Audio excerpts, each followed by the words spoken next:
So Nintendo had a Direct not too long ago, and they revealed some of the DLC that's coming for Super Smash Bros. For Wii U and 3DS, or as most people call it, Smash 4. They revealed Mewtwo, which is cool, I guess. I mean, he's another Gen 1 Pokemon, so forgive me if I'm not as excited as I should be, though I was glad to see Lucas come back.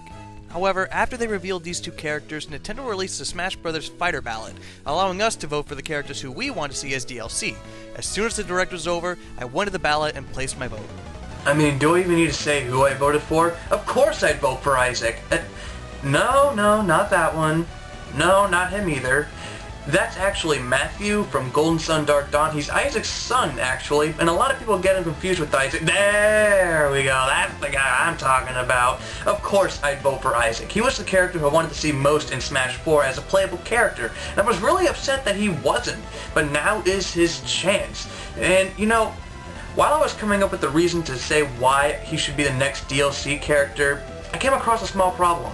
I didn't know I would be limited to only 500 words or characters or whatever, so I decided to take it one step further and make this, explaining why I think Isaac should be in Smash Bros. In full. So I hope you enjoy it. You might be wondering, who is Isaac? Well, chances are you've already seen him. Isaac appeared in Super Smash Bros. Brawl as an assist trophy, and he also had a trophy modeled after him as well. Isaac is from a trilogy of JRPGs called Golden Sun. The first game was developed by Camelot Software Planning and published by Nintendo on the Game Boy Advance in 2001. In Golden Sun, you play as Isaac and you have to prevent your enemies from lighting the 4 elemental lighthouses, which is believed to bring only destruction if they were to be lit. It gets a bit more complicated in the second game, but that's for a different time. The game was a success, selling over 1 million copies in Japan and the United States, and critics claimed that it was one of the best JRPGs to grace any system. The game did so well, in fact, that it spawned a sequel, The Lost Age, in 2003, and we later received Dark Dawn in 2010. And hey, Golden Sun is available on the eShop. The Lost Age has been out in the Japanese and European eShops, but not in North America. Please get on that, Nintendo. Also, Golden Sun is one of my favorite games of all time, but you should know that if you watched my top 10 video. Before I talk about why I think Isaac should be the next DLC character in Smash Bros., I thought it was important to give a brief history lesson about Golden Sun and Isaac in general, just to get people up to speed, in case they don't know anything about Golden Sun. And I will start by addressing a complaint that most people have about this character, and that would be the fact that he has a sword. I've been told by many naysayers that Isaac shouldn't be in Smash because he's just another sword user. Well, if you played any of the Golden Sun games, then you would know that nothing would be farther from the truth. Yes, he does have a sword, but he's more reliant on his Earth-based synergy, or magic. If anything, I could picture him playing similar to Robin. However, unlike Robin, Isaac's attacks would be more focused, for lack of a better word.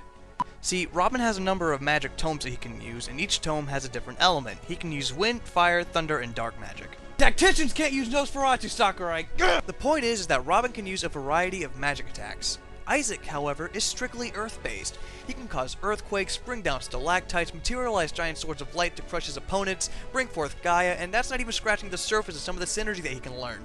Hell, I didn't even bring up the fact that he can materialize giant hands to push things off of stages, like how he did in Brawl, or that he can summon Judgment to shoot down energy blasts that will destroy everything in its way. The fact is that Isaac doesn't even have to take out his sword if he wanted to, and if you're still not convinced, then Isaac can wield an axe. How many axe users do we have? None. I know I compared him to Robin, but the fact that they both wield swords and use magic are the only things that they have in common. The synergy that Isaac can have in Smash would make him different enough from Robin, so if you were worried that he would be a clone, rest assured that he wouldn't. I also feel his inclusion will make the roster much more varied. Look, while it's cool that we got characters like Little Mac and Shulk, 2 characters from franchises that haven't been represented yet with a playable character, we also got a lot of Mario and Pokemon. Adding Isaac would represent another IP, and what's wrong with that?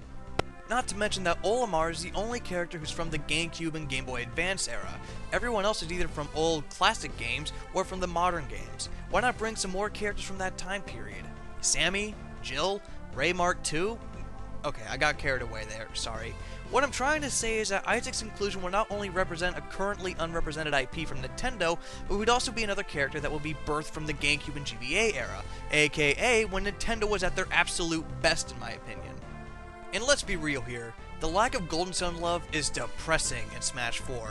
In Brawl, Golden Sun wasn't just represented with an assist trophy and a regular trophy, but a kick-ass remix of the battle and final boss theme in one song.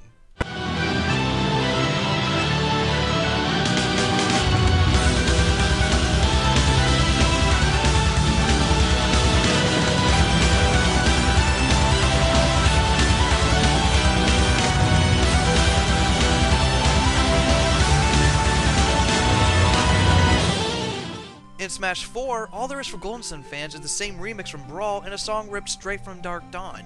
No assist trophy, not even a regular trophy. You would think that the 3DS version would have some sort of representation considering that Golden Sun is a handheld exclusive, but there's nothing in that game.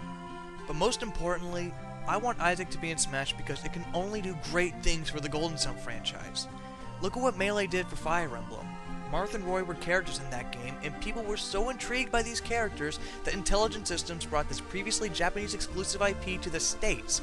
Yeah, the success of Advance Wars did help, but look at where Fire Emblem is today. I don't think it would have gotten this far if it wasn't for Smash. Look at what Brawl did to Kid Icarus.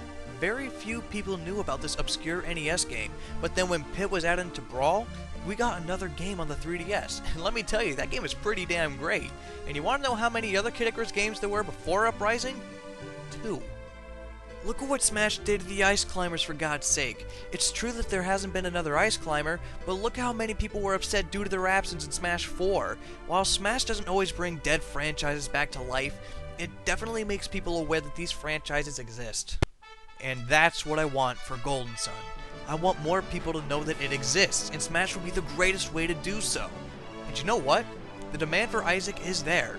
He's going to be a playable character in Super Smash Bros. 2 and in Project M, so that has to mean something. In some ways, I think his inclusion will be like Ness's inclusion in the original Smash Bros. There were enough people who knew who he was, but there was also enough people who didn't. And if those people were curious, they would find out where he was from and play Earthbound, and boom! They were introduced to what many consider to be a cult classic. Isaac's inclusion can bring nothing but good for Nintendo. If he was in Smash and if people were interested, then they would find out that Golden Sun is on the eShop and buy it. And if they lived in Europe or Japan, they can buy the Lost Age. Hell, if Camelot wanted to, they could put Dark Dawn on the Wii U so that fans can have all 3 games on one console. And, well, this is kind of personal, but maybe if enough people bought the games on the eShop, Camelot would realize that there's interest in the franchise and make at least one more game. It can be the last game in the franchise, as long as it picks up from where Dark Dawn ended and wrapped up everything nicely. Seriously, why did that game have to end on a cliffhanger? Lastly, if Isaac was a playable character, we would get an Isaac amiibo. I want more Golden Sun merch, damn it. I have this handmade Jin that I love, but I need more. But that's why I think Isaac should be in Smash. As I said before, Nintendo has nothing to lose and everything to gain by adding him to the roster. He's from a franchise that hasn't been represented yet, and it's a franchise that definitely needs more love. This would be a great way to introduce newcomers to what I and many others consider to be one of the greatest JRPGs ever made.